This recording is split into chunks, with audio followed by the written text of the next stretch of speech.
예, 감사합니다. 오늘은 제가 특별하게 성경 읽기를 하지 않습니다. 오늘 설교 가운데 목사님께서 직접 성경 오늘 본문을 읽기를 원하셔서 이따가 설교 가운데 목사님께서 읽으실 테니까 오늘은 읽지 않고 제가 바로 우리 목사님 소개하고 또 바로 우리 말씀을 듣도록 하겠습니다. 먼저 서로 이렇게 오신 여러분들을 환영하고 싶습니다. 여러분 그 예배 오신 여러분들 진심으로 환영합니다. 우리 앞뒤 좌우에 있는 분들을 좀 바라보면서 함께 좀 인사 나누셨으면 좋겠어요. 이렇게 인사할까요? 좀 바라보시면서 아유 잘 오셨습니다. 예, 잘 오셨습니다. Please just say each other just welcome and yeah, very well. 여기 오늘 또 이렇게 오랜만에 보는 얼굴들이 이렇게 있는데 좀 이렇게 오랜만에 보는 얼굴들 또 옆에 있는 분들을 바라보면서 좀 이렇게 인사했으면 좋겠어요. 여기서 뵈니까 너무 좋습니다. 이렇게 한번 인사하십시오. 여기서 보니까 너무 좋습니다. 예, 예, 너무 좋습니다. 할렐루야. 예. 감사합니다. 예. 오늘 설교는 제가 하지 않습니다. 제가 몇 주부터 이제 광고했던 것처럼 오늘은 저희가 정기적으로 1년에 한 번씩 우리 리드베러 목사님을 모셔서 이렇게 말씀을 증거하고 있는데 저는 전하지 않고 옆에서 통역을 할 겁니다. 이 통역을 준비하느라고 제가 밤잠을 설쳐가며 준비했습니다. 제가 제 말로 잘 이게 최대한 여러분들에게 잘 전달하고 제가 노력을 했으니까 하나님의 은혜 가운데 잘 전달할 수 있도록 기도해 주시고 그런 시간이 되도록 하겠습니다. 저희 교회 처음 오신 분들도 꽤 있으셔서 우리 리드베러 목사님을 모르실 것 같아서 제가 간단하게 설명을 하고 우리 목사님 모시고 말씀을 들으실 텐데 우리 리드베러 목사님은요 저희 같은 PCA 교단에 RUF라고 하는 그 인터내셔널 학생들에게 선교하는 선교 단체가 있습니다. 거기 선교 단체 UT 학교로 파송을 당한 선교사님이십니다. 그래서 지금 UT에서 그 인터내셔널 아이들을 상대로 복음을 전하시고 그들에게 지금 선교 사역을 감당하고 있는 선교사님이십니다.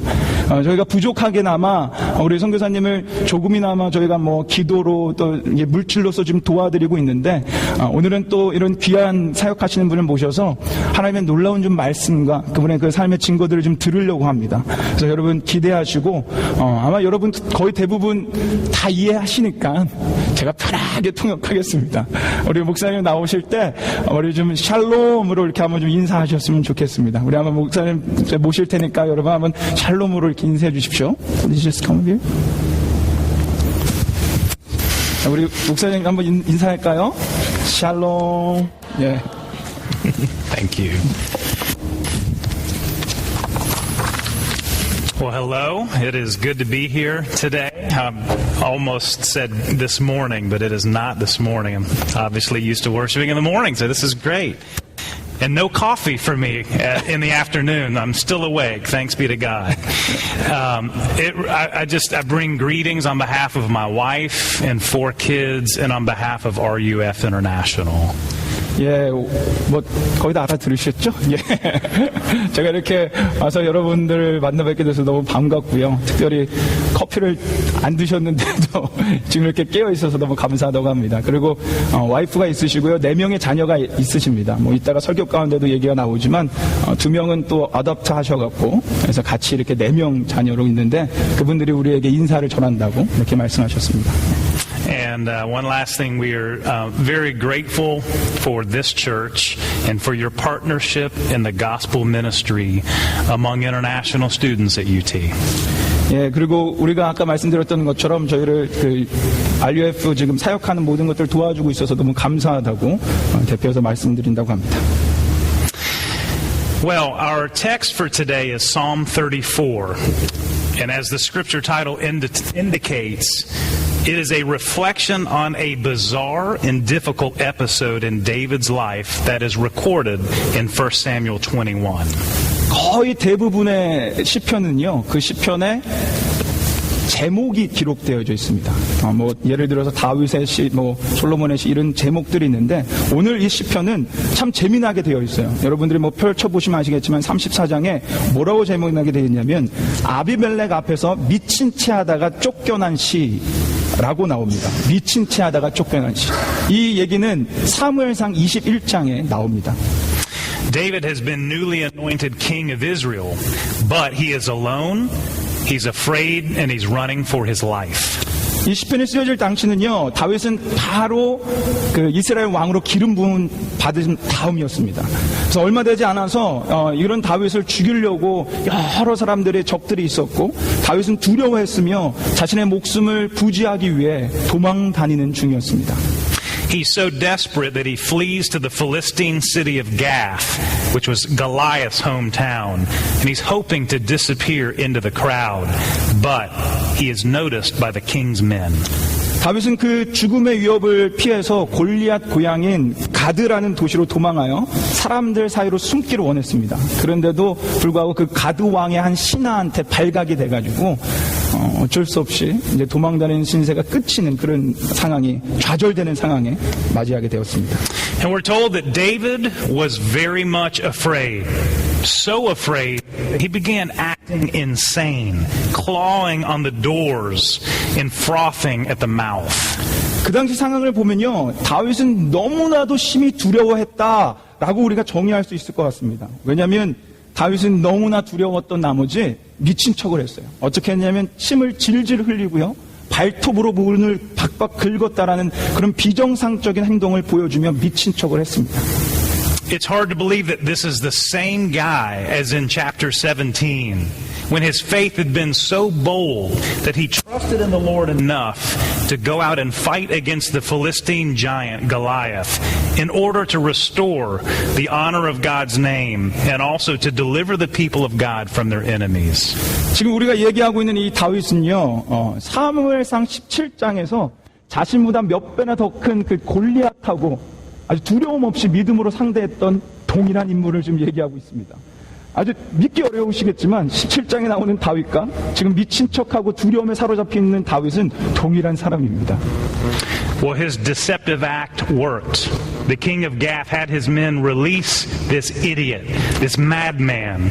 And so David is safe for now, but not for long. 근데 재미난 것은요, 그렇게 미친 척했던 행동이요, 그 가두왕을 속였다라는 것입니다. 상황을 보면 웃기지만 그런 미친 척을 통해서 다윗은 그 두려움의 상황을 극복할 수 있었고 그곳에서 도망칠 수 있었습니다. 하지만 그 도망도 얼마 가진 못했습니다.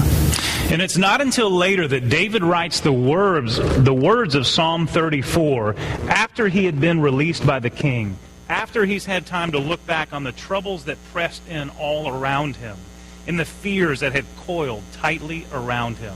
But it's also later that he reflects on how the Lord had used that very situation to give David deeper hope and a new kind of fear. 그렇게 풀려난 다윗은요, 자신이 그런 두렵고 절망적인 상황들을 돌아보면서 오늘 본문인 시편 34편을 쓴 겁니다. 그러면서 다윗은 알게 됐습니다. 자신의 그 두려운 순간순간이 있었지만 하나님께서 도와주셨고 이러한 절망과 두려움을 통해 깊은 소망과 또 새로운 두려움이 무엇인지를 알게 됐다라는 것. 하나님을 또 한 번 새롭게 만났다라는 것입니다. Psalm 34 can bring healing to our souls because we know what it's like to be weighed down by anxieties and to even feel desperate. At times we can't see a way out or a way through the storm. 오늘 본문인 시편 34편은 우리의 영혼을 치유할 수 있습니다. 왜냐하면 우리도 다윗처럼 너무너무 쉽게 불안감과 두려움에 빠지는 연약한 인간들이기 때문에 그렇습니다. 뿐만 아니라 그렇게 두려움에 빠져버리면 우리는 어떻게 나아가야 될지 그 갈 길조차도 모릅니다. 그런 면에서 오늘 이 34편은 우리에게 좋은 길라잡이가 될 거고 우리의 영혼을 회복시켜주는 말씀이 될 것입니다. I'm going to read Psalm 34 in the English, the New International Version. This is Psalm 34. 예, 지금부터 이제 34장을 읽을 건데요. 영어로 읽으실 거예요. 여러분들은 한글말로 읽으셔도 되고 영어가 편하신 분들은 영어로 이렇게 쭉 같이 눈을 따라서 1절부터 깁니다. 22절까지니까 우리 한 마음으로 함께 하나님의 말씀을 보았으면 좋겠습니다. Psalm 34. I will extol the Lord at all times. His praise will always be on my lips. My soul will boast in the Lord. Let the afflicted hear and rejoice. Glorify the Lord with me. Let us exalt his name together. I sought the Lord and he answered me. He delivered me from all my fears. Those who look to him are radiant. Their faces are never covered with shame. This poor man called, and the Lord heard him. He saved him out of all his troubles. The angel of the Lord encamps around those who fear him, and he delivers them. Taste and see that the Lord is good. Blessed is the man who takes refuge in him. Fear the Lord, you his saints, for those who fear him lack nothing. The lions, they may grow weak and hungry, but those who seek the Lord lack no good thing. Come, my children, listen to me. I will teach you the fear of the Lord. Whoever of you loves life and desires to see many good days, keep your tongue from evil and your lips from speaking lies. Turn away from evil and do good. Seek peace and pursue it. The eyes of the Lord are on the righteous, and his ears are attentive to their cry. The face of the Lord is against those who do evil, to cut off their memory, the memory of them from the earth. The righteous cry out, and the Lord hears them. He delivers them from all their troubles. The Lord is close to the brokenhearted and saves those who are crushed in spirit. A righteous man may have many troubles, but the Lord delivers him from them all. He protects all his bones, and not one of them will be broken. Evil will slay the wicked. The foes of the righteous will be condemned. The Lord redeems his servants, and no one will be condemned who takes refuge in him. Let's pray together. Father, we join our hearts and our voices today with the angels and with all of the saints who have gone before us from every nation of the world. Father, if we were to come into your presence on our own, it would be absolutely foolish. We would be destroyed by your holiness because of our sin. So it is only on the basis of the blood of Jesus that we come here today to worship you. And Father, we do not have to come with our heads down, but we come with our faces up, because you have invited us to come with freedom and with confidence to your throne of grace. So I just simply ask that you would meet us, challenge us, convict us where we need to be convicted, but heal us, heal our hearts, and give us hope. Speak to us now by your Spirit through your powerful word. In Jesus' name, amen. When I think back on our family vacation from 7 years ago, there's an image of my son, Philip. He's 12 now. That image is burned into my memory. It's the image of me holding Philip high above my head while I stood in the swimming pool of our condo in Hilton Head, South Carolina, and Philip is screaming at the top of his lungs. 7년 전 그 가족 여행을 생각해 보면 저는 먼저 저희 아들인 필립이 생각납니다. 지금 현재 12살인데 우리 가족은 사우스캐롤라이나에 있는 한 콘도로 놀러 갔고 그 풀장에서 저는 제 아들 필립을 손에 든 채 풀장에 서 있었습니다. 그런데 그때 제 아들 필립은 소리를 고래고래 지르는 중이었습니다. Philip was 4.5, and I decided it was time for him to learn how to swim. I suspected it wasn't going to be easy because Philip always hated new experiences. I tried for a while to sweet-talk him into getting into the pool, assuring him there was nothing to worry about, and promising him whatever I could think of as a reward. 제 아들 필립이 소리쳤던 이유는 이렇습니다. 그때 당시 필립의 나이는 4살 반이었기 때문에 저는 그 아이가 충분히 수영을 배울 수 있을 거라고 생각하고 이 아이에게 수영을 가르쳐야겠다라고 결심했습니다. 그러나 한 가지 제가 걱정됐던 건 제 아들 필립은 새로운 것을 배우는 걸 싫어하는 아이였습니다. 그래서 이게 분명히 쉽지 않겠다라고 생각이 들어서 이 아이에게 스윗 토킹이랍니다. 아주 부드러운 말로, 어떻게 하셨는지 모르겠지만 부드러운 말로 이 아이를 유혹한 거예요. 이제 가자, 두려워하지 마, 무섭지 않아 라고 얘기하며 이걸 네가 하면 내가 좋은 걸로 또 너에게 보상해 줄게, 이렇게 속삭임을 우리 아들에게 주었다고 합니다. Well, after 30 minutes of this, I realized that I needed a change in strategy. So I waited for the perfect moment. And I did what all good fathers would have done. When he wasn't looking, I grabbed him and I pulled him into the water with me. 그리고 30분이 지난 뒤 도저히 이렇게는 안 된다라고 생각을 해서 전략을 바꾸기로 했답니다. 그래서 세상 모든 바보 아빠가 하는 것처럼 이 아이를 붙잡고 아이와 함께 물에 들어가려고 풍덩 빠졌다고 합니다. He was fit to be tied. His arms and legs were scrambling desperately to climb out of the water and up my body to get as far away from danger as possible. So I finally just lifted him out of the water and held him above my head. And I said, Philip, you're okay. You don't have to be afraid. Daddy's got you. I will not let you go. 아니나 다를까 우리 필립은요, 몹시 화를 내며 어떻게든 그 상황에서 벗어나려고 막 발버둥 치고 저를 잡고 올라가려고 할 때 저는 필립을 들어서 물 밖으로 건져냈습니다. 그리고 그렇게 두려워하고 있는 필립에게 얘기했습니다. 필립아, 괜찮아. 두려워하지 마. 아빠가 너 잡고 있잖아. 아빠 너 절대 놓지 않을 거야. 라고 얘기했다. The thing that he was most afraid of, I took him right into the middle of. Why? Because it was to show him that as long as I was with him, he had nothing to fear, because I would deliver him from the danger of those waters. 저의 아들 필립이 가장 무서워하는 순간으로 아빠인 제가 몰고 갔습니다. 왜 그랬을까요? 저는 필립에게 아빠가 너와 함께 있으면 네가 아무리 두려워하는 물속에 들어가도 겁날 것이 없다라는 것을 보여주고 싶었어요. 그래서 그를 붙잡고 내가 너를 건져낼 수 있다라는 것을 보여주길 원해서 그런 바보 같은 짓을 한 겁니다. And I think this image of Philip is such a great picture of how you and I so often are as Christians. We're surrounded by troubles and driven by fear because we don't see how God is going to deliver us. 저는 이 필립과 저의 상황을 떠올리면 어쩌면 여러분과 저에게 아주 좋은 예가 되겠다라고 생각해 보았습니다. 우리는 여러 가지 문제에 직면할 때가 있습니다. 그리고 그 문제로 말미암아 두려움에 빠질 때가 있습니다. 그리고 그 상황 속에서 분명 제가 아들을 건져냈던 것처럼 우리를 건져주실 하나님이 계심에도 불구하고 우리는 그분을 참되게 못 바라볼 때가 있습니다. But Psalm 34 tells us that the Christian is never alone and never without hope. And strangely enough, it invites us and calls us away from our fears to a new kind of fear.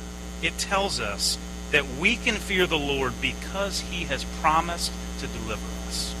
그러나 시편 34편은 그런 우리에게 너희들은 절대로 혼자가 아니야. 그리고 너희에겐 소망이 있다라는 것을 분명히 말씀해 주십니다. 그리고 참 재미나게도 이러한 사실은 우리를 그 두려움에서부터 벗어나 새로운 두려움으로 이끌어줍니다.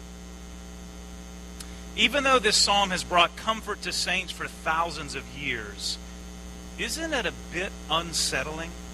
Doesn't it make you at least a little bit uncomfortable? 이 시편이 수천 년 동안 우리들에게 분명히 평안함을 가져다 주었을 것입니다.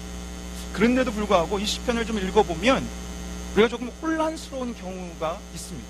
아니 조금 우리를 불편하게 만드는 경우도 있습니다.